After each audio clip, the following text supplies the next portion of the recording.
relativamente más fácil que lo que sucedió como el año pasado, ¿vale? ¿Qué vimos el año pasado, la semana pasada? Cognición social. ¿Qué es cognición social? Jugados. ¿Alguna pista? Eran esas estrategias, esas herramientas cognitivas que utilizábamos ¿para qué? Para seleccionar la información que teníamos en el exterior, para procesarla, por procesamiento automático, por procesamiento controlado, para almacenarla, para recuperarla de la memoria y ahora, a partir de todo eso, tenemos que hacer inferencias. En ese proceso de percepción, lo que va a pasar en este tema es lo que nos vamos a focalizar solo es en las inferencias. ¿Qué es la percepción social? Pues, ¿qué es lo que estudia? El estudio de cómo nos influyen los demás o los demás estímulos sociales, cualquier grupo, cualquier interacción social entre grupos, en ese proceso de percepción.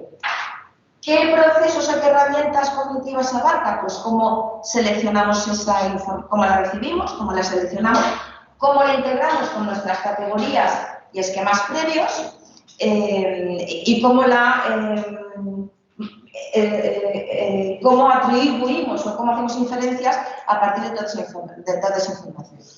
Normalmente la percepción social es automática y cuando no tenemos una idea clara, no nos hacemos una idea clara de cómo es el estímulo social que estamos percibiendo, ni lo podemos categorizar en esas herramientas cognitivas que tenemos, lo que usamos son procesos de atribución, que es lo que vamos a ver después del cuento. Hola, buenas tardes. ¿Qué es lo que hacemos cuando estamos percibiendo esos estímulos sociales? Es decir, esas relaciones entre personas, entre grupos sociales y en ese contexto. Tenemos dos elementos clave. Uno es la selectividad de esa percepción y otro es su carácter activo. Cuidado, la selectividad, recordaros que esa atención selectiva que hablábamos el año pasado, el tema pasado, cognición social. Atendemos a esos estímulos que nos llaman la atención. Fijaros que en esa selectividad, pues en esa atención selectiva, utilizamos dos procesos. Uno es el cognitivo, utilizamos esa atención selectiva porque como tenemos una capacidad de procesamiento muy limitada, tenemos que fijarnos en aquellos estímulos sociales que son más llamativos o más calientes.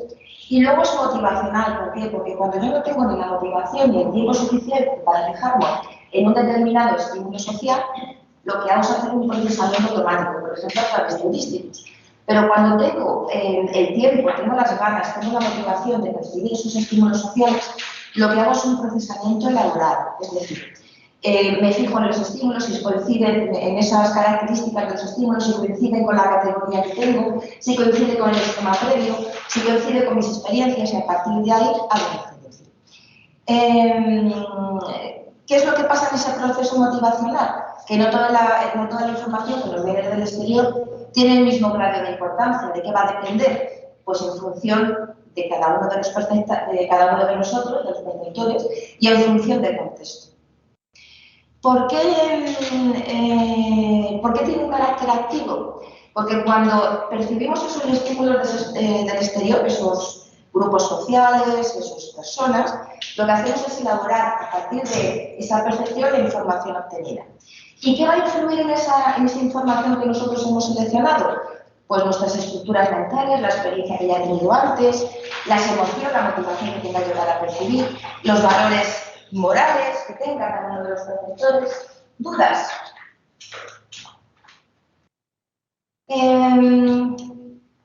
Estamos hablando de contexto social. Por lo tanto, cuando hablo de percepción, al igual que el tema anterior, distinguíamos entre cognición y cognición social.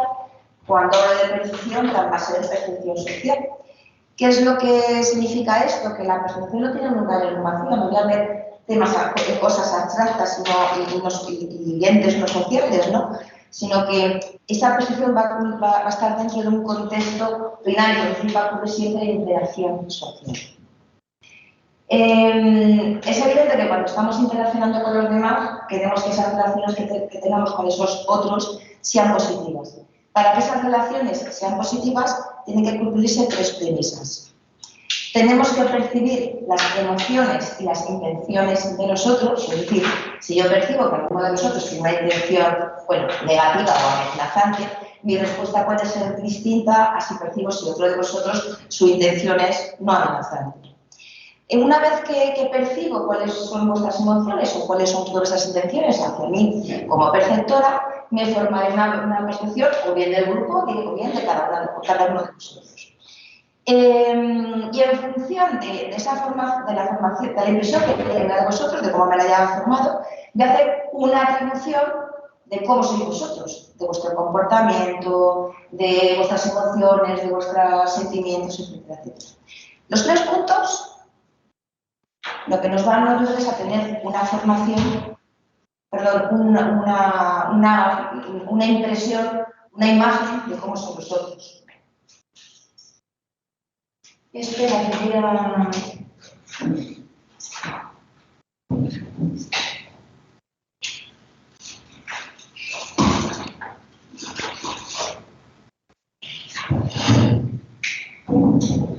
Bueno, María, por favor, ¿puedes conectar el micrófono a ver si compruebo que os oigo?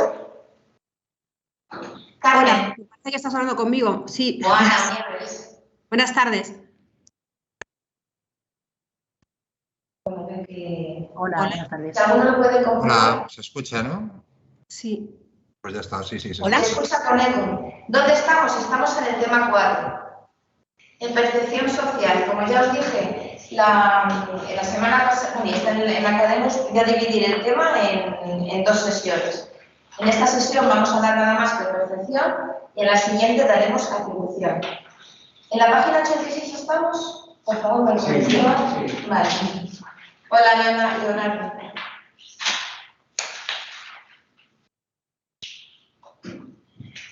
Vale.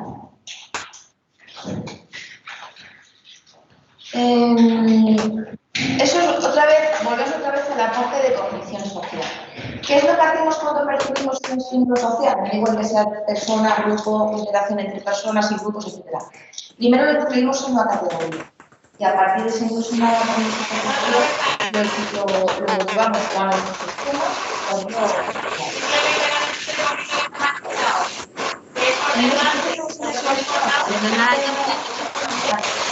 Sientes todas las percepciones, o casi todas las percepciones de esos estímulos sociales. ¿Qué pasa cuando el perceptor tiene, no se ve bien, ¿verdad? Espera un momentito.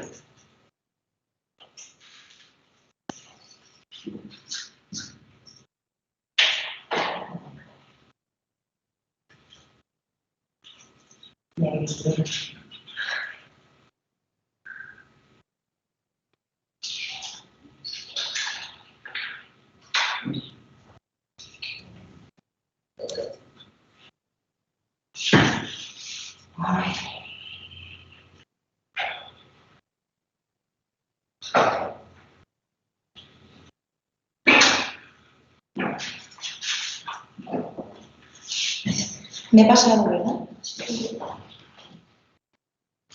Lo que hacemos es incluir una categoría y esa categoría, cuando el año pasado, que se dividía o bien iba a ese esquema, al esquema que tenemos sobre ese grupo social o sobre esa persona, o a un ejemplar si no hay una representación amplia de esa persona o de ese grupo. ¿Qué pasa cuando tenemos motivación y tiempo? En vez de hacer un procesamiento automático, hacemos un procesamiento elaborado. ¿Qué vamos a hacer? Pues recurrir a esas estrategias que van mucho más allá de ese procesamiento automático, acordaros de los lingüísticos, ¿no? ¿Qué vamos a hacer? Pues hacer un esfuerzo por conocer mucho mejor esos estímulos sociales.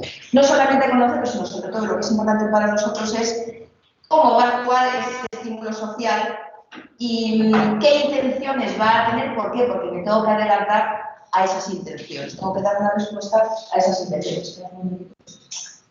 Vale. ¿Qué tipo de procesamiento voy a utilizar para ello? Tenemos el procesamiento abajo-arriba y el procesamiento arriba-abajo. ¿Qué significa, a qué se refieren estos dos tipos de procesamiento? Al origen, o sea, dónde está la información y cuál es la ruta que sigo yo para interpretarla. El procesamiento abajo arriba vendría del exterior hacia nosotros y el de arriba abajo vendríamos desde ese sistema cognitivo hacia el estímulo social. ¿Qué es lo que os pone en el libro del abajo arriba? Es decir, desde el exterior o el interior. Que la información procede del medio social, que se va a referir a esas características propias del estímulo social. Comportamiento, emociones, situaciones, etcétera, etcétera. ¿Qué es lo que hace el procesamiento arriba-abajo? Pues al revés. Partimos del conocimiento que tenemos en nuestros esquemas, categorías de hombre-mujer, tipos de migrantes, tipos de lingüistas, lo que queráis, y a partir de ahí miramos esa información que tenemos en nuestros esquemas coincide con la información que nos viene en el sitio. Esa le he intentado, que me ha quedado un poquito fea la representación, pero son los dos tipos de procesamiento que hay. El arriba-abajo es el perceptor, es lo que sabe y lo que conoce, es decir, esos esquemas. A partir de esos esquemas, lo que espera percibir, las expectativas que tiene del comportamiento de lo que está percibiendo. Mientras del medio lo que vendría a ser las características de esos estímulos sociales, y lo que realmente percibe. ¿Qué es lo que pasa aquí? Que ese tipo de procesamiento pues va en un continuo en función del estímulo que tenga. A veces utilizaremos, a veces iremos entre el procesamiento arriba-abajo y el abajo-arriba. Es decir, no son dos categorías distintas, sino es una dimensión en la que en función de lo que tengamos en el exterior, nuestra motivación, el tiempo que tengamos, haremos un procesamiento o rápido, en función de la situación, y lo haremos de abajo arriba o arriba abajo en singular. ¿Vale? A la vez, sí. Yo puedo hacer ahora de vosotros un procesamiento más elaborado y hacerlo de arriba abajo. Y cuando salga que tengo que ir al servicio, la gente que me vaya encontrando, hará un procesamiento de arriba abajo, porque no tengo ni motivación ni tiempo. Motivación me la tendría, pero tiempo no, porque tengo que volver. O sea, ante la misma situación no podrían darse los dos. Sí. ¿Vale? ¿Cuánto se hace siempre de arriba abajo? Perdón, cuando el estímulo que conocéis. Primero tenéis que comprobar a ver si las categorías que tenéis sociales coinciden con lo que tenéis en la cabeza, en esos esquemas o esas categorías. Entonces, ambos procesamientos se combinan, salvo que el estímulo sea totalmente... La sesión pasada os dije que en mi época, que ya era muy mayor, cuando iba en el TDM, todo lo que vean es personas españolas, pero luego cuando veía a alguien, por ejemplo, de otro color, o pues un migrante no era algo demasiado conocido porque estábamos en una situación de migración y no de inmigración, tenía que procesar, ese estímulo era nuevo para mí, y tenía que procesar eso, primero de proceso en esquemas, y luego en ejemplares, y luego lo pude procesar en esquemas. ¿Me explico? ¿Qué es lo que pasa también en ese tipo de procesamiento? Que normalmente nos damos cuenta del procesamiento que nos viene del exterior hacia el interior, pero no somos conscientes de esas estrategias cognitivas que utilizamos para ver cómo se desarrolla el procedimiento o el procesamiento arriba, abajo. Es decir, solo somos conscientes de lo que nos viene del exterior, pero no qué estrategias utilizamos para procesar. Solemos considerar que lo que percibimos se basa en las características del estímulo, y no es cierto, porque intervienen esos esquemas, esas categorías previas que tenemos en nuestra cabeza, por decirlo de alguna manera. Y ojo, porque aquí lo que se hace es os retrotrae al tema 1, que dice de esa construcción subjetiva de la realidad. O sea, los estímulos sociales pueden ser similares para todos, pero en función de esos esquemas y de esos ejemplares y de nuestra experiencia previa, cada uno construiremos la realidad de forma diferente. Por lo tanto, la realidad construida, lo que vemos, es subjetiva. ¿Vale? Podéis poner señalar en el tema y decir, hace referencia a esa construcción subjetiva de la realidad que hacemos, que está en el tema. Evidentemente, lo primero que hacemos cuando hacemos esos dos tipos de procesamiento es formarnos una impresión. ¿Cuál es la primera forma de formarnos, la primera fase para formarnos una impresión? Pues esa conducta no verbal, una comunicación sin palabras. ¿Qué es la conducta no verbal? Es un intercambio dinámico, siempre cara a cara, que nos proporciona información mediante claves que no son palabras. Uno de los problemas que tengo, por ejemplo, bueno, ahora al dar clase, me imagino que lo tendremos todos los profesores, es que estáis todos con la mascarilla. Evidentemente, cuando explicamos, si os vemos la cara, decimos, no lo he entendido, o me he explicado bien, entonces volvemos otra vez a explicar el concepto.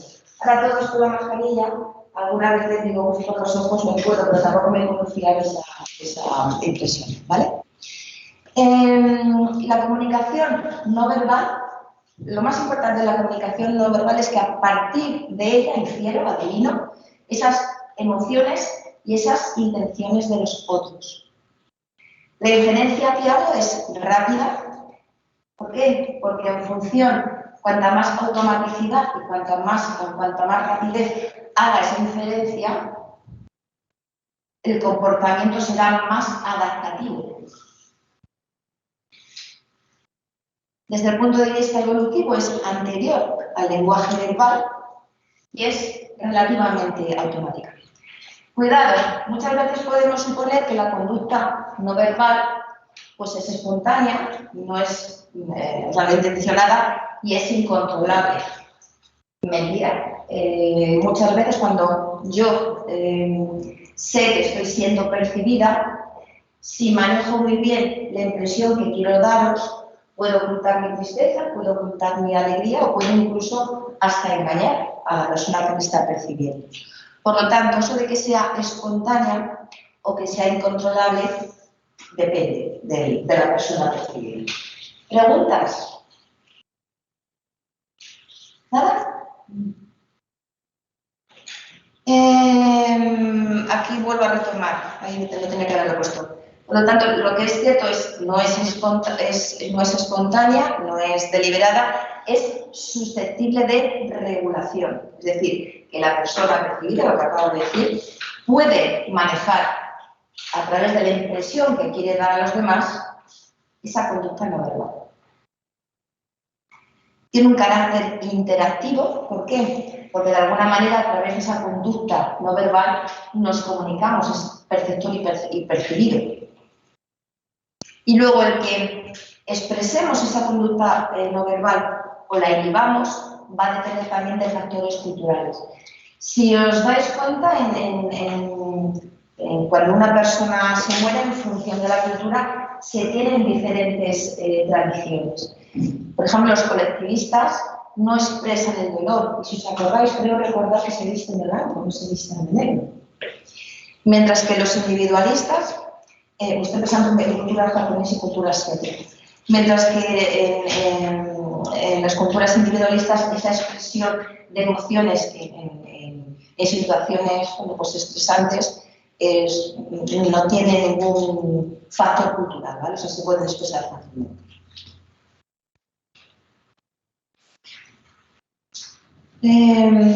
Fijaros que además, cuando queremos formarnos una impresión, a veces pues queremos saber esas emociones o percibir o inferir esas emociones, queremos inferir qué intención tienen hacia nosotros, pero además también queremos saber cómo son, es decir, qué rasgos, qué características de personalidad se adscriben a esa persona, a ese grupo social. Para saber cómo son, tengo dos modelos. El de la configuración gestáltica, que está basada en la coherencia de esa impresión, y la combinación lineal, que está basada en cómo, si evaluamos positiva o negativamente esa impresión. ¿Sigo? ¿Puedes repetir por eso, por favor? Sí, dos enfoques. Sí, ahora voy a explicar una. La configuración gestáltica es, voy a poner rasgos y voy a ver si todos esos rasgos pues, son coherentes entre sí. No hay ninguno así que me choque, ¿vale? Mientras que el de la combinación lineal, voy a meter también esos rasgos, pero lo único que quiero saber es si el resultado de juntar esos rasgos es positivo o es negativo, ¿vale? O sea, en esta sería nos fijaríamos en el contenido de esa impresión y en el segundo nos focalizaríamos en si esa impresión tiene una valoración positiva o una valoración negativa. ¿Vale? Lo vemos aquí. ¿Qué es el enfoque de la configuración gestáltica? La configuración gestáltica se basa en la Gestalt de Asch. ¿Qué es lo que decía Asch? Que el todo no es la suma de las partes. ¿Por qué? Porque en función del contexto, cada una de esas partes se va a comportar de diferente manera. ¿Lo veis eso? Es decir, un jugador de fútbol, Messi, que es volador, simpático, con todas las características que hay. Le cambias, o sea, si con toda esa suma de características le cambias a otro equipo, no quiere decir que se comporte igual. ¿Me he explicado?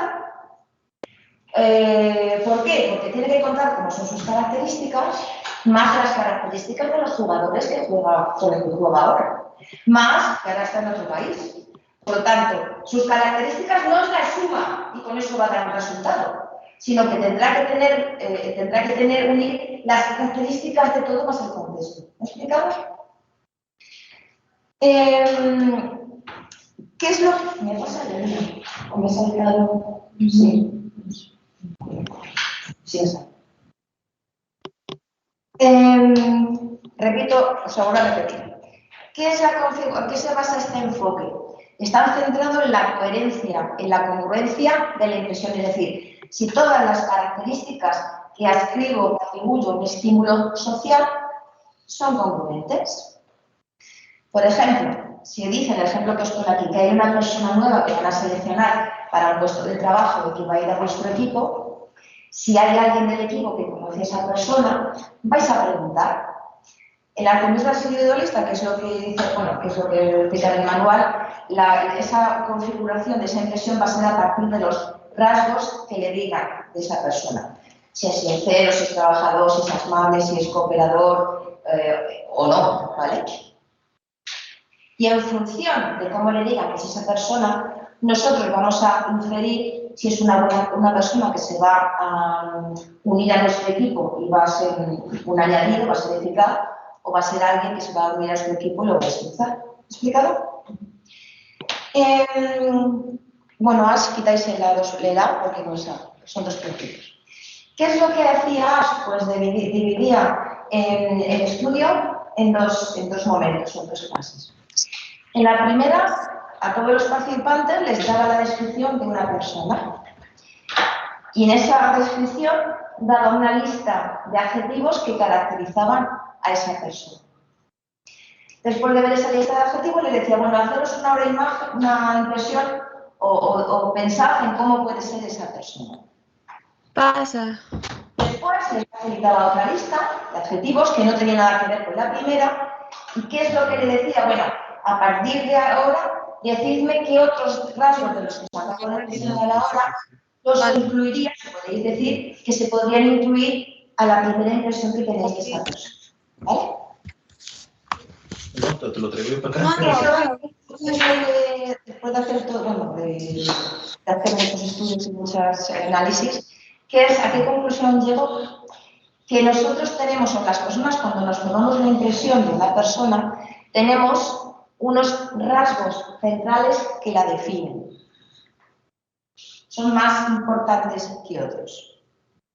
Y esos rasgos son los que de alguna manera determinan qué imagen nos hacemos de esa persona, cómo es esa persona, la inferencia que hago sobre esa persona.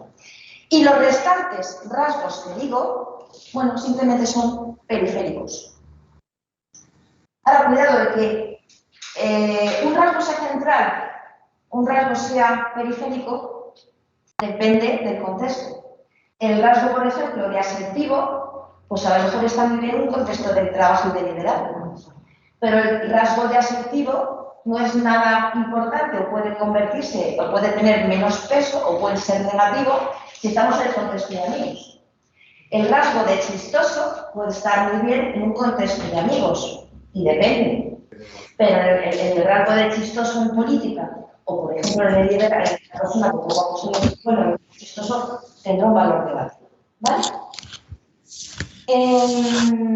¿Puedo pasar? ¿Puedo pasar? Sí. Bueno, aquí vuelvo a repetir, aquí me he puesto un poco aburrido. En esos rasgos estímulo tenéis los centrales, lo tenéis ahí, los periféricos. Y que, bueno, no sé por qué he repetido esto. Me voy aquí, a la consistencia.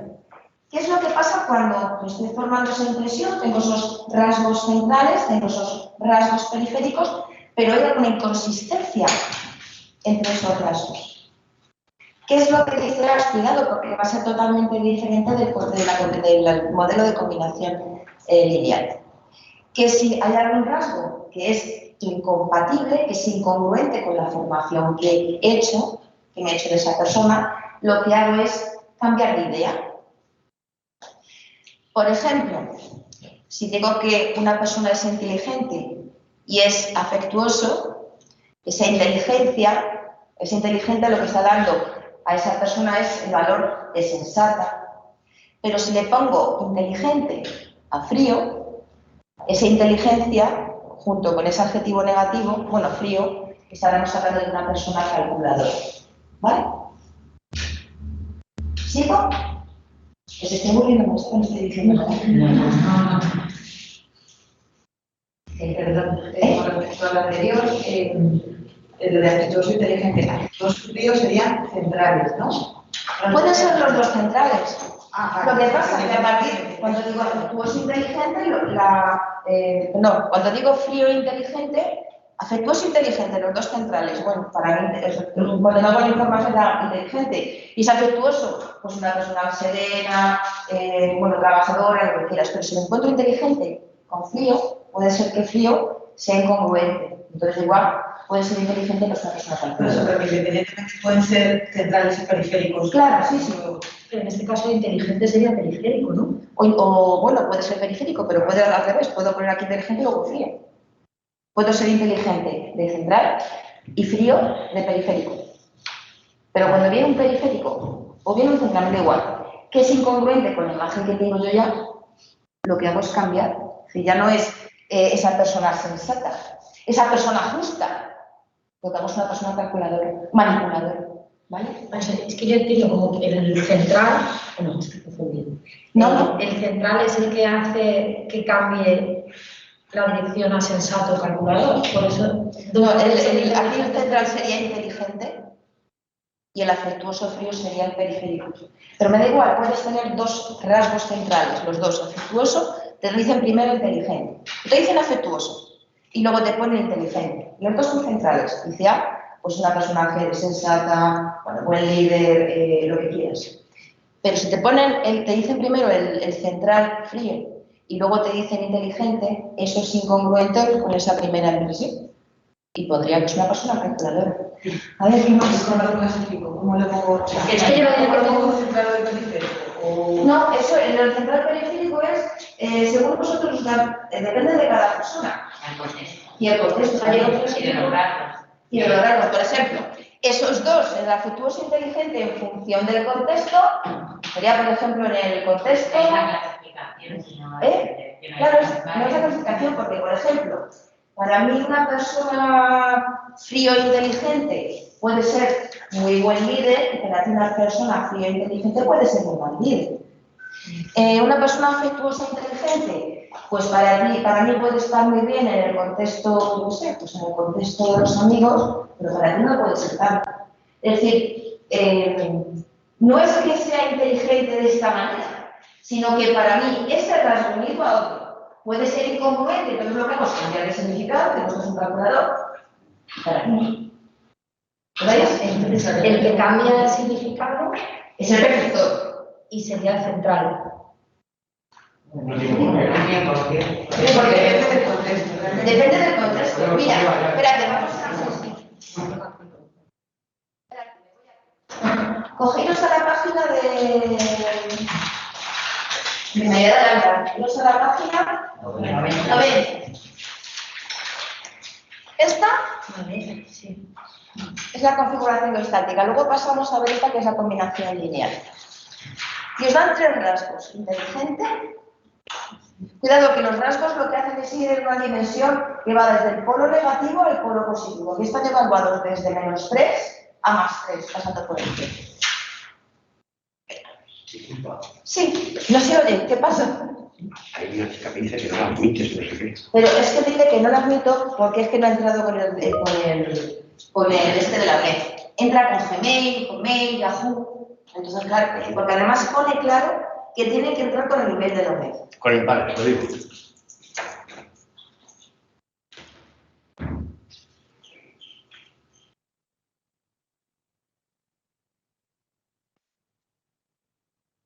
A ver, telemáticos, tenéis que tener muy claro que si no es que todas las personas que entran con el email de la web entran directamente, yo ni los admito ni no los admito. Tengo que admitir a todas aquellas personas que entran con Gmail, con Yahoo, con Hotmail, con lo que queráis, porque no se adecua bien la extensión unet.es con Hotmail o lo que queráis. Por eso tengo que admitiros. Tenéis que entrar a través de academias y entrar con el correo de la UNED. Si no, os tengo que admitir a todos. Y lo hago cuando me acuerdo, cuando me decís, oye, que no admiten, tenéis que admitir a gente, ¿vale? Entonces, no es que nos quiera admitir, es que tengo que interrumpir y ver qué gente hay en esperando, ¿vale? No tenéis ese problema si entráis con el nivel de la UNED. Por ejemplo, Adriana Alonso, Adriana Carolina, Álvaro Rubio, Alejandro, Amanda han entrado con el email de la UNED. Sin embargo, Ana Bullón no, ni Ana Zapata, ni Belén, ni Clara. ¿Me he explicado todos? ¿Me he explicado? Y ahora sí, ¿alguna duda después de los temáticos? ¿Alguna duda? Sí, yo acabo de incorporarme, soy Cristina Pineda. Hola.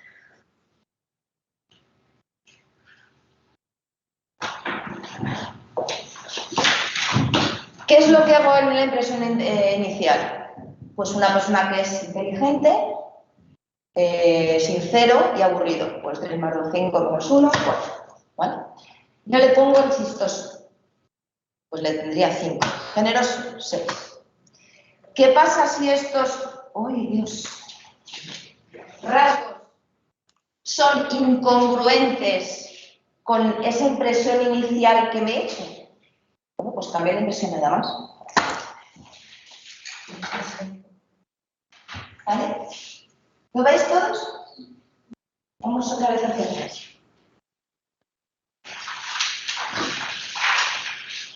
¿Qué es lo que dice la perspectiva de la combinación lineal?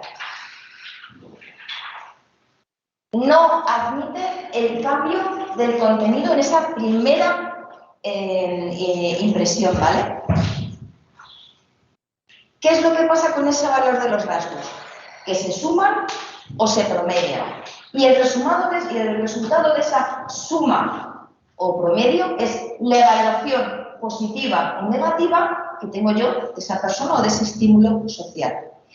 Y el valor que doy a cada uno de los rasgos se lo asigno yo. Yo puedo asignar a la inteligencia 2, pero yo le puedo asignar 3, o tú 1, o tú 0, ¿me explico? Y también va a variar en función del contexto. Todos los rasgos van a tener siempre un valor, para igual que los otros, positivo a negativo, y ese valor, esa cuantificación se la da a cada uno de nosotros. Diferente o igual, pero se la damos a cada uno de nosotros. En función ¿de qué? De nuestros esquemas, de nuestras categorías, de nuestras experiencias previas, de todas esas herramientas cognitivas que tenemos. ¿Qué es lo que hacemos cuando damos ese valor a los rasgos? Pues de alguna manera calcular los pros y los contras que tiene esa persona. Inteligente y frío sería un resultado negativo, pero no por el cambio de significado, sino porque yo inteligente le he dado un valor, por ejemplo, de 3 y al frío un valor de -2. El resultado es negativo. Dentro de ese enfoque, de esa perspectiva, tenéis 3 modelos. El modelo suma, el modelo promedio y el modelo de la media ponderada. ¿Qué es el modelo suma? Pues sumo los valores que yo he asignado a cada rasgo. ¿Qué es lo que pasa? Que cuando yo me quiero presentar a alguien, cuantos más rasgos positivos, 400 vea esa persona, pues según este modelo el perceptor me percibirá, o sea, una impresión de mí mucho más positiva, que si solo le presento 3 rasgos. ¿Vale? Luego tenéis el modelo de la buena impresión. Perdón, el modelo de el modelo promedio. ¿Qué es lo que hago? Pues hacer la media. Sumo todos los rasgos y lo divido por el número de rasgos. ¿Qué es lo importante desde este modelo? Que es mejor decir pocos rasgos, pero que esos rasgos tengan una ponderación muy alta, pues una ponderación muy alta. Y luego tenemos el modelo de la media ponderada. ¿En qué va a diferir del suma y del promedio? Que se va a asignar a cada rasgo una puntuación en función del contexto en el que estemos evaluando ese rasgo. Es decir, ¿qué chistoso? Pues que quizá para una reunión de amigos le demos un valor de 1, pero si estamos en política, a chistoso le daremos un 0, o valoremos negativamente a ese político si es chistoso. ¿Cuál es la diferencia de A? Es apuntarlo, que lo vuelvo a decir. Que los rasgos con más peso tienen más importancia, pero no cambian el significado.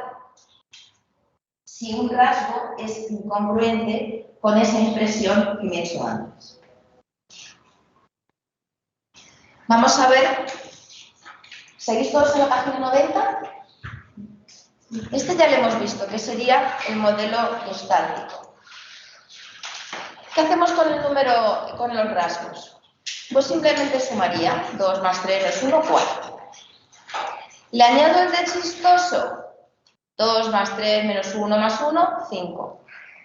Y el nuevo rasgo le pongo generoso, que yo le doy una ponderación de 1, pues iríamos a 6. ¿Qué iríamos a promedio? Dividiríamos entre 3 y cada uno, fijaros, que la presión inicial es 1,33, pero a medida que hemos ido añadiendo rasgos, la valoración sigue siendo de esa persona positiva, pero ha bajado de la impresión inicial. ¿Lo veis? La media ponderada es lo mismo que el promedio, pero cada rasgo tiene un valor en función del contexto. Fijaros, en la amistad, puesto inteligente, 2, 3, 3 y 3, 2, 0 en política. O sea que ha cambiado el peso de esos rasgos en función de que estemos en un grupo de amigos, o sea que tengamos que elegir a un candidato para unas elecciones. En esa impresión inicial, en el contexto de amistad, el rasgo de inteligente, sincero y aburrido será 1,25 y en el contexto de política será 2,4. Fijaros que en este caso, en el contexto de aburrido, el de amistad, puede ser incongruente desde el punto de vista del gestáltico. Desde el contexto de la amistad, bueno, pues a lo mejor nos apetece tener a un amigo que sea aburrido, pero en política me da igual que sea aburrido que no sea aburrido el político. Lo importante es que sea eficaz y que sea sincero. ¿Qué le pasa cuando le añado el chistoso? Bueno, pues le añado el peso de chistoso en la amistad, igual, baja un poquito, 1,22. Pero que sea chistoso, no sea chistoso, sería un 0 o negativo. No modificaría esa impresión inicial. ¿Y qué hago con generoso? Bueno, pues se le daría un peso de 2 en el contexto de amistad y en el contexto de política, pues a mí me sería más o menos irrelevante. Bueno, depende de la política. Bajaría del 2,4 al 1,1. ¿Vale? ¿Dudas? A ver, Sí, yo tengo un una tema. disculpa. ¿Qué diferencia nada. En la, la configuración de Hola. gestáltica? La gestalt. Que los rasgos centrales tienen preponderancia e influyen en esa imagen global que tenemos de ese estímulo social, si aunque sea, y organiza una imagen que es congruente de ese estímulo social, ¿vale? Y en esa imagen congruente están todos los rasgos. No porque sume todos los rasgos, es decir, ese todo es más que la suma de esos rasgos. ¿Qué es lo que dice la combinación lineal? Se fija sobre todo en la media ponderada. Que los rasgos que tienen más peso son elementos de información aislados, independientes entre sí. Y que en función de que se resulten importantes, salientes, en el contexto en el que se está hablando, van a afectar a los demás rasgos. Perdón, van a afectar esa impresión, pero no al significado de los demás rasgos. ¿Vale? Fijaros, aquí estamos hablando de que los rasgos sean dependientes entre sí. Aquí no. El modelo de combinación lineal dice que esos rasgos son independientes. ¿Qué diferencia va a haber? Os lo pongo. Que una persona la vamos a ver más o menos favorable en función de cómo evalúe yo esos rasgos. Es decir, que yo a una persona inteligente le voy a poner con el rasgo de positivo y deshonesto, que es negativo, y la voy a valorar como más favorable que una persona que sea igual de deshonesta, pero que no sea inteligente. ¿Vale? O sea, no. ¿Sí? No.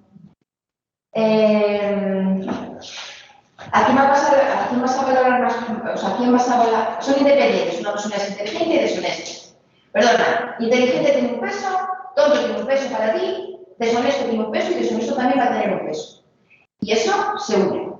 Una persona que la que tú consideres que es inteligente y deshonesta, la vas a valorar más o menos que una persona que es tonta y deshonesta.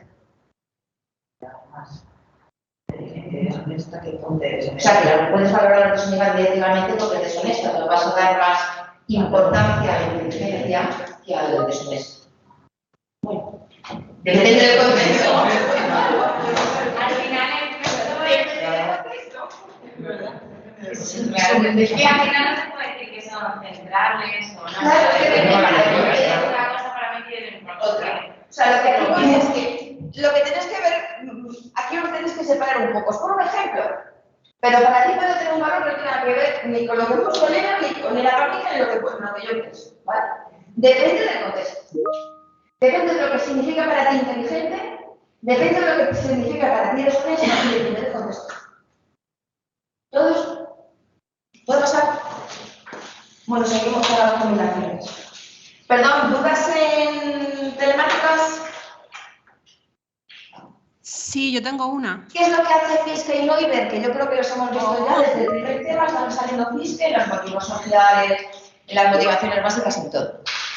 Hace un estudio de cómo es la configuración gestáltica, es lo que defiende la enfoque lineal, porque uno de los problemas que tenía es que todos los estudios que se hicieron, o en una perspectiva o en la otra, pues daban un apoyo a medias, tanto en un modelo como en otro. Es decir, a veces se refrendaba lo que decías y a veces no, y a veces las investigaciones o los resultados refrendaban lo que decía el enfoque lineal y a veces no. ¿Qué es lo que hace Fiske y Neuber? Plantea como un nuevo modelo con la unión de esos dos. ¿Qué es lo que dice? Que cuando estamos en el procesamiento o en la configuración gestáltica, lo vamos a hacer siempre que situaciones sean rápidas, que no tengamos tiempo y tengamos falta de motivación en procesar esos estímulos sociales. ¿Qué tipo de procesamiento se va a dar aquí? Pues el automático, evidentemente. ¿Qué vamos a hacer cuando utilizamos esa combinación lineal?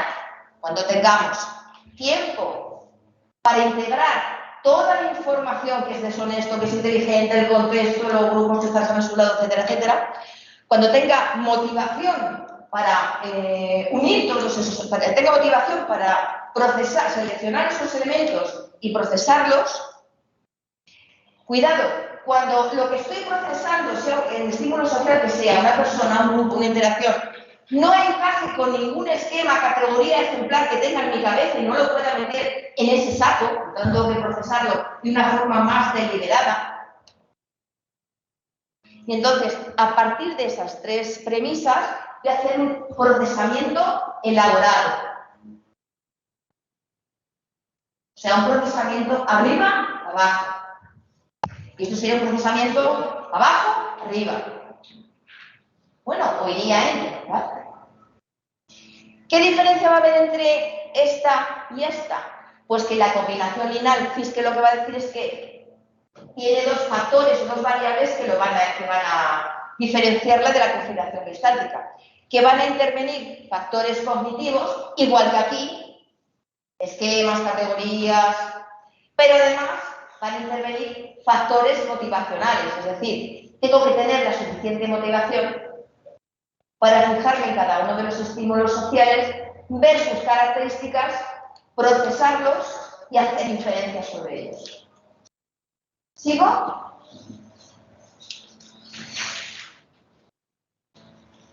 Iros a la página 91, telemáticos. ¿Qué es lo que defiende Fiske y Neuber? Soy la perceptora y observo un estímulo social. Y lo primero que hago es una categorización, un procesamiento automático. Le categorizo, mujer. ¿Tengo motivación? ¿No tengo motivación? No. Hay un procesamiento gestáltico de cómo son las mujeres y se coincide esa persona que estoy viendo con la categoría que tengo yo. ¿Vale? Hago esa categorización, mujer, y tengo motivación, interés y tiempo para seguir procesando, me fijaría selectivamente en cada una de las características que me da esa mujer, ese grupo, lo que queráis de mujeres, ¿vale? Y ahora si quieres... Confirmo, y haciendo una atención selectiva en que esas personas o esa persona pertenece a la categoría o al esquema que tengo yo de las mujeres, sí, dejo de procesar la información. No coincide, busco subtipos, ejemplares o nuevas categorías. Por ejemplo, la categoría general de las mujeres puede ser sumisa, bueno, la que puedan tener todas las cosas, porque en general, sumisa, dócil, amable, dependiente de los demás, pero aparece una mujer que no corresponde a la categoría inicial que tengo. ¿Qué es lo que hago? Subtipos de mujeres. Tengo el subtipo de ama de casa, el subtipo de mujer directiva, el subtipo de mujer sexy. ¿Me explico? ¿Cuándo lo haría esto? Cuando esta categorización no corresponde a una mujer profesional, no corresponde con la categoría, con el esquema, con las características que yo atribuyo a las mujeres en general, y sigo categorizando, estoy interesada, sigo, y busco un subtipo dentro de mi cabeza en el que aglutine las características que yo veo de ese estímulo social. Cosas, por ejemplo. E integro esa información nueva dado a dato. Las mujeres profesionales pues, son más asertivas, son más directivas, las que nosotros queremos. ¿Vale? ¿Dudas? Y más prácticas, decía. Prácticas, vale. Pero las que les hacen más similares a la categoría o las características del subtipo de la mujer profesional, estereotípicamente hablando, son más similares a las características que estereotípicamente se le atribuyen a los hombres. ¿Vale? Porque sería, claro, gestático, el otro sería entonces... Claro, esta sería gestáltica y esta sería de combinación lineal. ¿Vale? ¿Sigo? ¿Sigo?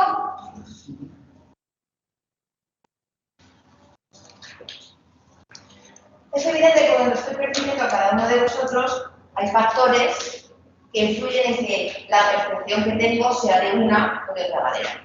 ¿Qué factores van a...? Bueno, evidentemente la percepción social, ya lo he hecho tantas veces, siempre está en un contexto de interacción. Ahora, como esa percepción social está en ese contexto de interacción, está en un vacío, tengo factores que pueden influir en cómo yo percibo a esos estímulos sociales. Esos factores, esas variables son propias del perceptor, son propias de la persona percibida y evidentemente es propio también del contenido de esa percepción, o sea, de cómo son esos estímulos sociales. ¿Vale? Vamos a ir viendo uno por uno. Uy, ¿no tenéis ninguna duda? Porque creo que no. ¿No? Sí. Sí. Muchas. Bueno, sí.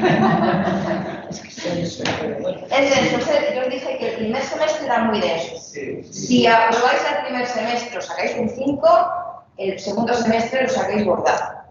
Pero si no lo sacáis por cualquier cosa, no os agotéis, no retiréis, digo, ay, lo saco en septiembre, olvidaros. Porque en septiembre volvéis a estar en las mismas, esto se os irá a dar igual de denso. Así que lo mismo, que en febrero no lo aprobáis, os vais a junio es mucho más fácil, están estereotipos, lo puedes decir. Estereotipos, no hace mal hablar de la presión, o sea que bien. Estereotipos, prejuicios, vamos a estar mucho más, lo vais a aprobar mucho mejor y si os queda más tiempo se os vendrá bien las clases, ¿vale? O sea, esta es la parte más densa de toda la asignatura. Entre otras cosas, porque de estereotipos habéis oído hablar, de prejuicio habéis oído hablar, de liderazgo habéis oído hablar, y de esto no habéis oído hablar en la vida, creo. Fijaros, históricamente, esos factores asociados al perceptor empezaron con esas teorías sobre el científico ingenuo o el tacaño cognitivo. El científico ingenuo, acordaros que teníamos que coger toda la información, procesarla con función de un sistema de reglas, en función del sistema de reglas, llegar a una conclusión. Pero no tenemos tiempo. Puede que no tengan motivación, pero lo que no tenemos son recursos ilimitados. Por lo tanto, una vez que se pasó históricamente esta perspectiva, los factores asociados a ese perceptor están basados en ese estratega motivado. ¿Qué se estudia en esos factores? Las motivaciones que tiene el perceptor, la situación en la que se encuentra, las expectativas que tiene sobre esos estímulos sociales que percibe, si esos estímulos sociales son familiares o no son familiares, la evaluación, qué valor tiene para él ese estímulo social y si tiene experiencia o no con determinados rasgos.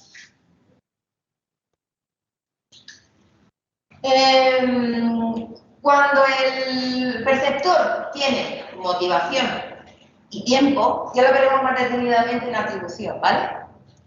O sea, va a depender de las metas del perceptor, de los objetivos que tenga y de las motivaciones, es decir, lo que hemos dicho antes. Que si tiene mucha motivación y mucho tiempo para llegar a una conclusión y elicitar una respuesta, lo que va a hacer es procesar característica a característica por separado, ¿vale? Entonces tendríamos una especie de combinación lineal, o sea, sobre todo en el procesamiento deliberado. En factores asociados al perceptor también hay dos tipos de situaciones. Apuntad las situaciones de diagnóstico y las situaciones de acción. Solo las pueden preguntar. ¿Cuándo se dan situaciones de diagnóstico? Cuando el objetivo primordial del perceptor es saber cómo es el estímulo social percibido, es decir, la persona, el grupo que está percibido. ¿Cuándo se da esa situación de diagnóstico? Por ejemplo, tenemos que admitir a alguien en nuestra pandilla. Pues vamos a ver cómo es esa persona y la puedo... si no, nuestro objetivo, yo que sé, nuestra pandilla está formada para hacer un equipo de fútbol, pues evidentemente estamos viendo que alguien está postulando para meterse dentro de nuestro equipo, miraremos qué características tiene y si esa persona se puede inscribir a nuestro grupo. O sea, con su admisión vamos a ser más eficaces. Si estamos en selección de personal, que es lo que os dice el libro como ejemplo, pues evidentemente valoraremos las características una de cada uno de los candidatos, la profesión, situación académica, etcétera, etcétera. Pero también hay situaciones de acción. Evidentemente en la del diagnóstico hay un procesamiento más deliberado y la de acción hay un procesamiento más controlado, más alto, ¿verdad? Y las situaciones de acción hay un procesamiento automático. ¿Cuáles son las situaciones de acción? Si fijan en esos scripts, en esos guiones, sean los guiones de actuación. Es decir, ¿qué hago cuando voy a un restaurante? Me espero a que me sienten, cuando me sienten pido la carta, etcétera, etcétera. ¿Qué tenemos que hacer cuando voy a la facturación del aeropuerto? Pues entrego las maletas, miro a ver si me pasan de los 20 kilos, luego entrego el pasaporte, luego me dan las tarjetas de embarque. O sea, paso ampliamente de la persona solo me fijo en la situación en la que estoy viviendo. Y ahí tengo un guión de acción. Aquí sería un procesamiento más automático. ¿Cuándo empezará a ser deliberado? Cuando me diga la azafata algo que no sea congruente con lo que yo espero de ese guión o de ese escrito. ¿Qué otros factores están asociados al perceptor? Esas expectativas basadas en los esquemas o en los ejemplares. Cuando yo tengo unas expectativas sobre cómo debe de comportarse un determinado grupo social, estaríamos hablando de categoría esquema, o cuando yo tengo unas expectativas de cómo se puede comportar una persona concreta, por ejemplo, un ejemplar, los tenistas geniales de España.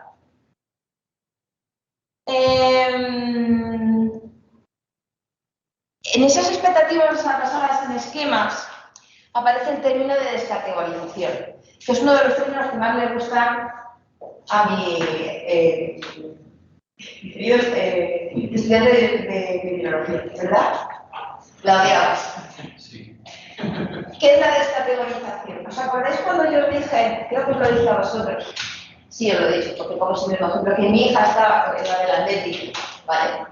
Y se pasó a otra categoría social, porque en la categoría social de atletistas sus compañeros la estaban discriminando porque había bajado a segunda. Bueno, ¿qué es descategorización social? Cuando percibo a los miembros de ese grupo que está estigmatizado, los percibo individuo a individuo. Y esos individuos, como las fronteras son permeables, pueden pasar al grupo ese favorecido, ese grupo que no está estigmatizado, de una manera fácil. Pero no os preocupéis que para descategorización pone el tema 13 y lo veremos en el segundo trimestre, ¿vale? Que falle la pregunta. Que falle la pregunta. Fallaste la pregunta.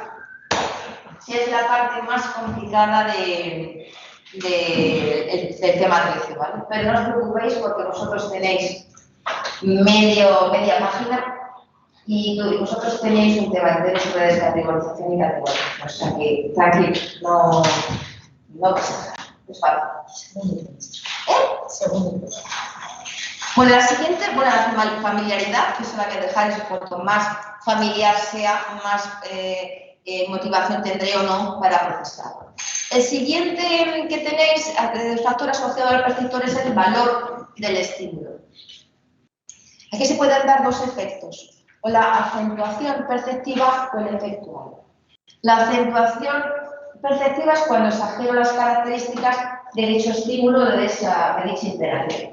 Es la típica, lo que pone aquí, la que os pone aquí como ejemplo es perfecta, es cuando vais a ver una obra de teatro de vuestros hijos, os lleváis a toda la familia y os pensáis, este niño es el mejor, y la demás familia dice, bueno, vale.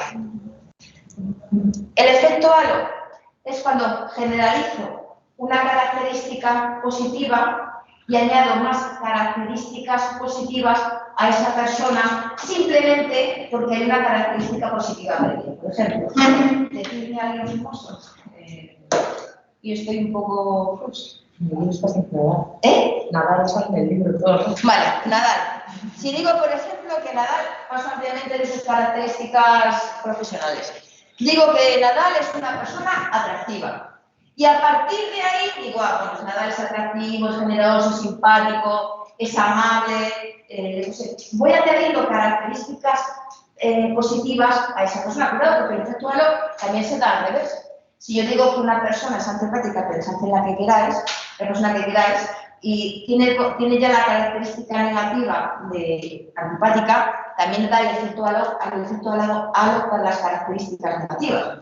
Es antipática, es borde, es demasiado asertiva, es fría. ¿Me explico? Es decir, el efecto halo se da tanto para las características positivas como las negativas. Y es a partir de un atributo o positivo o negativo, lo que hago es añadir o más atributos positivos a esa persona o más negativos, en función de cuál será el primer que ya hay. Luego también tenemos otros factores asociados a receptores la perspicacia perceptiva y la defensa perspectiva. ¿A qué alude el significado emocional? Al grado en que la persona a la que estamos percibiendo va a satisfacer nuestros objetivos, es decir, vamos a poder aprovechar, en teoría, aprovecharnos de ella, o va a ser una amenaza para nosotros. ¿Qué es lo que dice la perspicacia perceptiva? Si yo veo una persona que, por ejemplo, de entre vosotros, hace muy buenos apuntes y bueno, pues no los puedo dejar, ¿qué es lo que dice la perspicacia perceptiva? Que vamos a estar más atentos a cualquier rasgo que sea positivo para lo que nosotros queremos, ¿vale? Si dice de tomar un café y enseñar los apuntes, pues estaremos atentos a cualquier acción que haga esa persona, comportamiento que tenga esa persona, a ver si ese comportamiento nos puede beneficiar. La defensa perceptiva es al revés. Cuando esperamos un perjuicio, ignoramos toda esa información negativa que puede tener ese estímulo social y solamente nos fijamos en la información positiva. El ejemplo que os pone aquí es el de cortejo, ¿no? Cuando buscando un chico, buscando a chicos, como quieras. Y como estáis centrados en que os gusta y en gustarle, solo vais a fijaros en los rasgos positivos de esa persona, porque vuestra intención es de cortejo, ¿vale? O sea, de salir con ese chico, pues salir con esa chica. Y vais a pasar, vais a obviar o vais a eludir toda la información o toda esa comunicación verbal que os proporcione información negativa. Cuidado que si también una persona la conocierais y no tuvierais ninguna ganas de establecer ninguna relación de cortejo con él, si os fijaríais no solamente en la positiva, sino también en la negativa, ¿vale? El grado de experiencia con cierto grupo de datos. Aquí os pone el ejemplo de, como estamos en psicología social, se ha ido a psicología clínica y pone el ejemplo de los psicólogos. Evidentemente, con psicología clínica, en un despacho de psicología, pues están acostumbrados, o más acostumbrados, a cierto tipo de rasgos que presentan determinadas enfermedades. Por lo tanto, nada más verlos pueden determinar en esa primera impresión si estamos hablando de una depresión endógena o una depresión exógena. ¿Me explico? Y cuidado, ¿qué os pone la percepción autocumplida? Lo di la semana, o lo cité por encima la semana pasada, creo. ¿Qué es la percepción autocumplida? ¿Alguien se acuerda? La percepción autocumplida, ¿os acordáis? Solo lo del profesor con los alumnos. Era cuando él... Les incluía para que, o sea, hicieron un experimento. Bien, y dijeron que los chavales que habían sacado muy buena nota en un test y tal, que no era así, que el tío incluía en su conducta. Es cuando el perceptor tiene unas expectativas sobre la persona percibida, esa persona percibida siente, o sea, percibe qué es lo que espera ese perceptor de él y adapta su comportamiento al perceptor. ¿Qué es lo que pasa? Que cuando yo tengo unas expectativas positivas sobre una persona y las capta, bueno, pues esa persona, si estamos hablando de educación, puede aumentar su rendimiento académico. Pero si yo tengo expectativas negativas sobre un estudiante y ese estudiante las percibe, lo más probable es que también disminuya su rendimiento, ¿vale? Bueno, sería la percepción autocumplida o el efecto Pygmalion, que es lo mismo, que es como lo que lo visteis la semana, era lo mismo, la semana pasada. Los factores asociados a la persona percibida, pues evidentemente nosotros si sabemos que somos percibidos, tenemos un papel totalmente activo. ¿Qué es lo que hacemos? Pues manejar la depresión.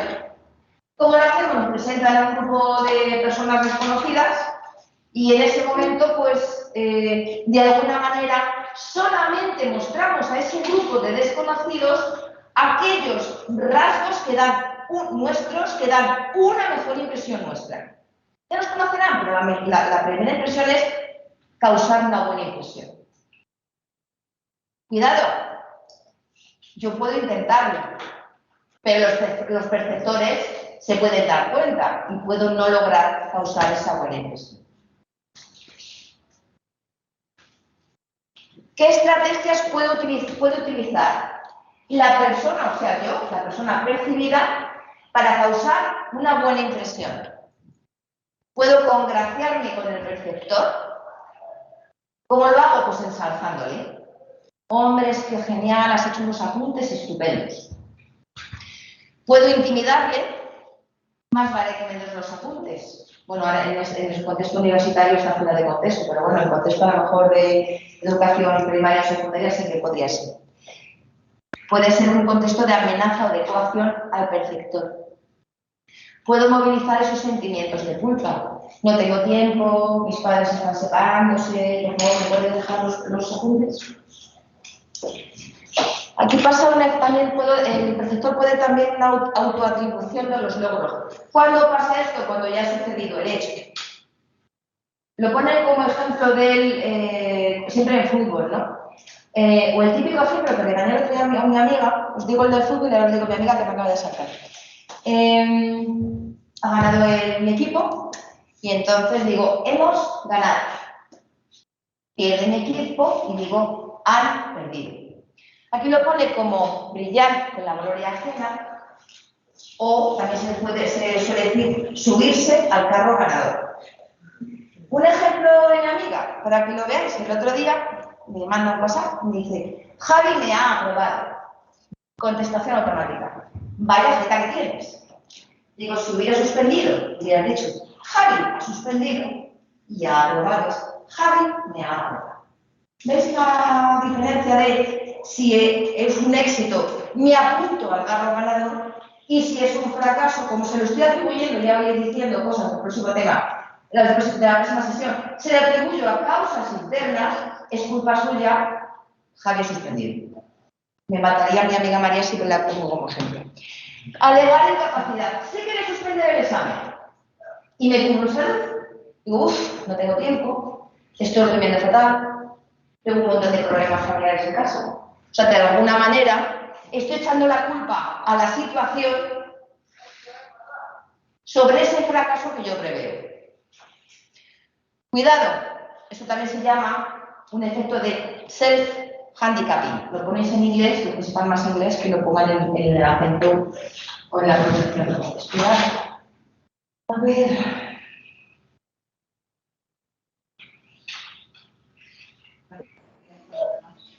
¿Alguna duda? Lidia. Por el cogote. ¿Dudas? Ya. Los demás se ven, coño. Siempre tengo estos peluchos. Me salen así. Os he activado el audio, así que solo tenéis que dar, pinchar en el micrófono que tenéis en la parte superior. Si os quitará la rayita, si tenéis dudas me lo decís, ¿vale? Podéis hablar tranquilamente. Es que yo me recojo el pelo para atrás y siempre tengo esto. Mira, al contenido de la percepción. Aquí se dan los efectos que tenéis que tener el efecto de primacía y el efecto de referencia. ¿Qué es el efecto de primacía? Cuando yo doy rasgos que son importantes y son los que marcan esa percepción. ¿Vale? El siguiente se da información, pero digo esos rasgos, esas características que son más importantes al final de esa descripción de esa persona. ¿Qué va a ser más importante? Aquellos rasgos, el efecto de primacía dice que aquellos rasgos que se digan en primer lugar son los que van a tener más influencia en la percepción de esa persona y la filosofía, etcétera, de su comportamiento. Y el efecto de referencia dice que si pongo al final los rasgos que son más importantes, serán los que tengan más importancia a la hora de hacer inferencias sobre esa persona. ¿Vale?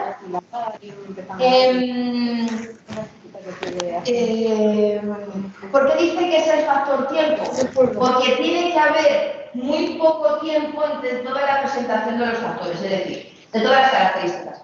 Si yo digo los factores de primacía y dejo pasar de cómo es una persona, si inteligente, guapa, atractiva, y dejo pasar media hora hasta que digo que además es antipática, va a dar igual, no va a haber ningún efecto de primacía ni ningún efecto de recencia. Es decir, en función de cómo el tiempo pega entre la enumeración de rasgos, uno va a ser más importante. ¿Vale? ¿Qué características anulan tanto el efecto de primacía como el efecto de recencia? Hola.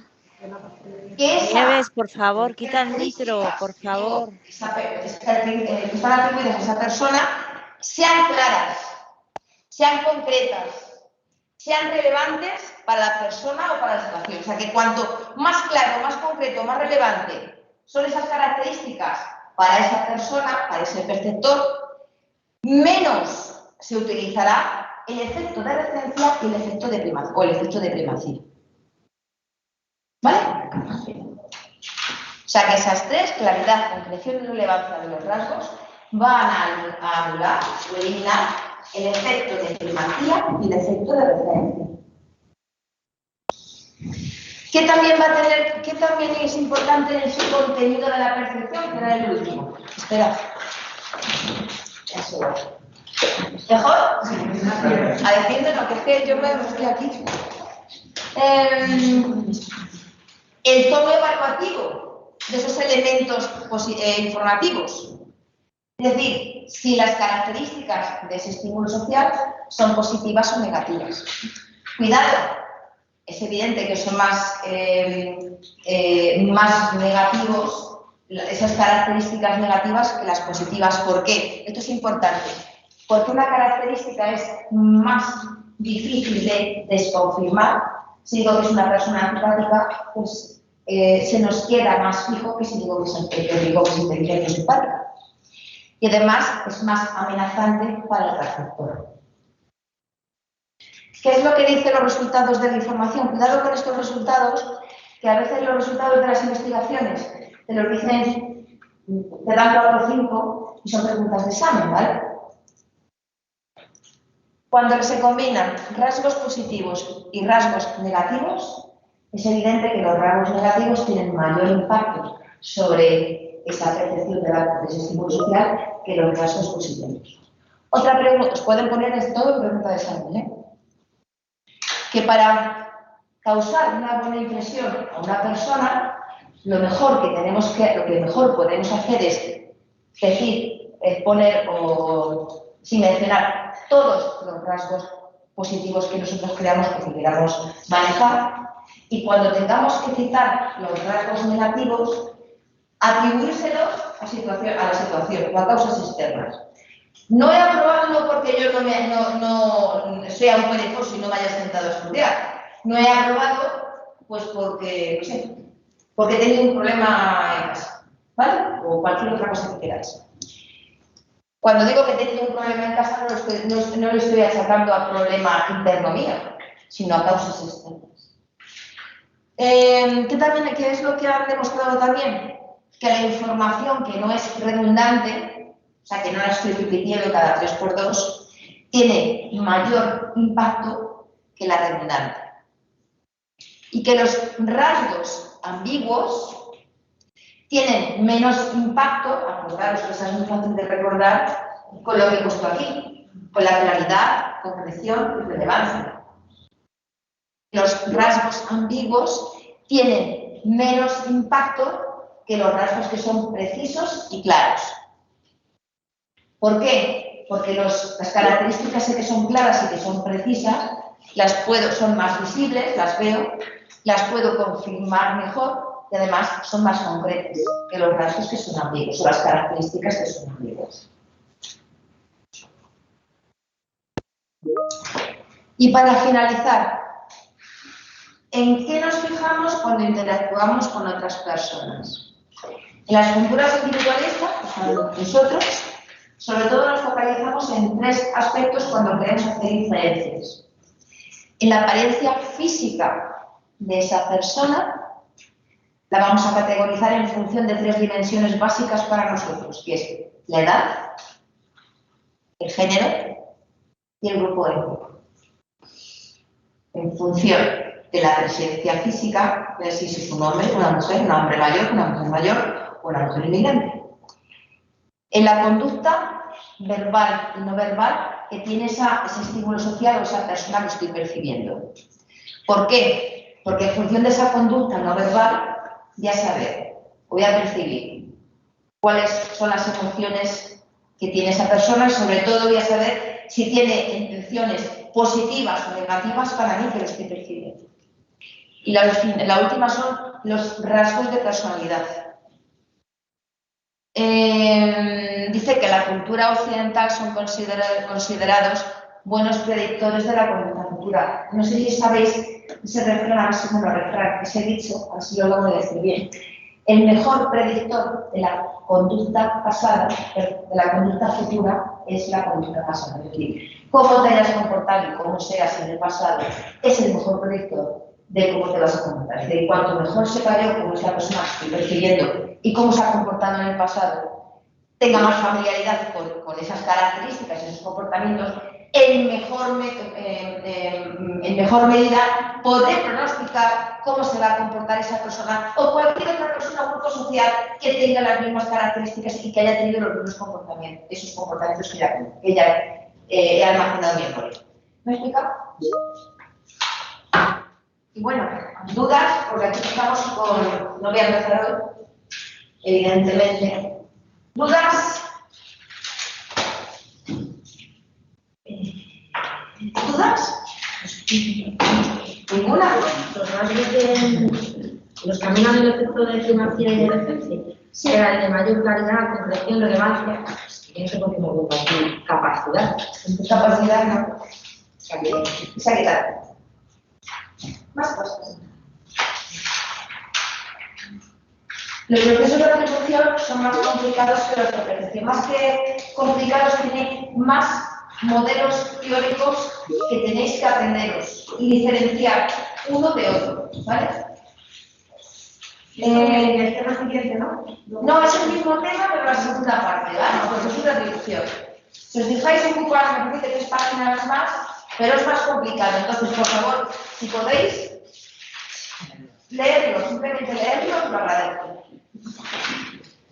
Sí, esa parte es bella, por eso me olvidé del tema. Ella es la presentación que pone, o sea, yo de cosas que he enfocado de manera totalmente tonta. ¿No hay alguna manera que puedas compartirlo con nosotros para que lo voy a compartir cuando se acabe la articulación para no estar pasando el PDF a todo el mundo 27 veces, pues os paso todas. Ya lo he hablado con Gabriela, lo paso a todos. Es que sí que es muy necesario para saber el guión. Vale, el guión, o sea, la estructura de que va a seguir. Claro, sí. ¿Dudas? Los modelos explicativos es lo que he dicho, ¿no? ¿El modelo? Los modelos explicativos, no lo que dice todo, o sea, a partir de la página 95 al final, os lo leéis, simplemente leéislo, ¿vale? Perdona. Por ejemplo, el modelo de variación de Kelly, pues, o sea, es externo, no explico. Leerlo luego tranquila, sobre todo para cuando lo explique que me pregunte, podéis preguntar las cosas. Hola, ¿oyes? ¿Oyes? A ver, dices que, bueno, espera, que me voy a ver, así no se va a poder. La media ponderada la tengo atascada. A ver, la media ponderada simplemente es, Carmen, no sé por dónde estás, Puerto Real, vale, te veo aquí. Simplemente es igual que el promedio, solo que depende del contexto donde se aplique ese rasgo. Es decir, si yo pongo simpático, no, a ver, no se llama así. Bueno, si yo pongo chistoso en suma promedio, si yo soy chistoso le pongo un 2, pues sumaré todos los rasgos que tengo y dividiré por los rasgos que hay. Chistoso 2, inteligente 2 y amable 3, pues 3, 2, 5 y 3, 7, dividido entre 3 y el punto. Hola, perdón. Cuando hablo de la suma ponderada es chistoso, pero depende de si chistoso lo aplico a mi grupo de amigos o a la política. Para mí, por ejemplo, para mí chistoso en política sería un -1, a lo mejor para otra persona es -4 y para otra persona es 1, ¿vale? Y tendría que hacer el promedio, es decir, los rasgos en política por los rasgos en... esos rasgos por en política y los rasgos en grupo de amigos. Carmen, ¿lo he explicado más o menos? Dime que sí con la cabeza. Carmen, por favor, que me la han puesto antes. Vale. ¿Podrías explicar otra vez lo de primacía y efecto de referencia? Así básicamente. Primacía es, por ejemplo, suponte que estamos, primacía y regencia. Suponte que estamos en un tribunal.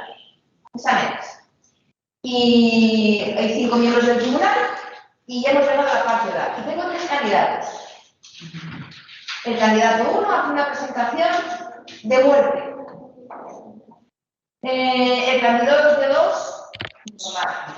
Y el candidato 3, normal. ¿Cuál es el candidato que va a ser mejor? El candidato que se ha presentado en primer lugar, porque es el que ha salido y ha llamado, son los rasgos en la exposición que más me ha llamado la atención. Suponte al revés, que tengo 3 candidatos, el primero es, bueno, lo que me espero ya de todos los candidatos cuando le hacen la defensa oral, el segundo también, y el tercero se sale, hace una presentación maravillosa. El último que se ha presentado es el que ese es un ejemplo de por el lugar en el que actúan, por ejemplo, de los debates políticos o de lo que está bien. Porque yo he entendido como el contenido de la presencia por la situación en la que lo explica. Y yo creo que, por ejemplo, de que estamos en política y vamos a la televisión, pues evidentemente, aunque digan se pasan. Aunque digan lo mismo los... Aunque digan lo mismo, porque el primero que lo dice es el que vale. Pues es el orden de aparición. Es el orden de aparición. Entonces, referencia es... el último. Primacía el primero y referencia el último. O sea, tiene más valor en la impresión que nos formamos de una persona cuando aparece en primer lugar o tiene más valor cuando tiene en segundo lugar. Es decir, que si yo tuviera que ir a un examen, me gustaría ser o la primera para romper el hielo o la última. ¿Vale?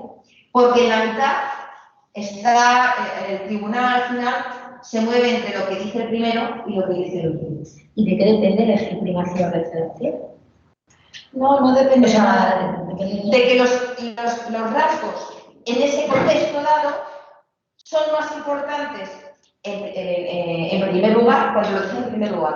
En política a lo mejor es más importante ahora mismo, es que no sé, no quiero meternos en política, pero bueno, el minuto de oro es el último, me parece. El último es el minuto de oro, ¿no? El último es el minuto de oro y el último que habla al final es lo que se queda. Porque son claros, son dadas, hacen las cosas muy rápidas y cosas. ¿Qué es lo que pasa? Que cuando ese minuto de oro, uno de los contrincantes, dice las cosas claras y precisas, lo que pasamos ya es de esas primeras cosas que nos han dicho, del efecto de primacía y de esos primeros comportamientos, acciones o lo que quiera hacer, de ese efecto de referencia. ¿Vale? Para tener el rasgo. No sé si podéis ir.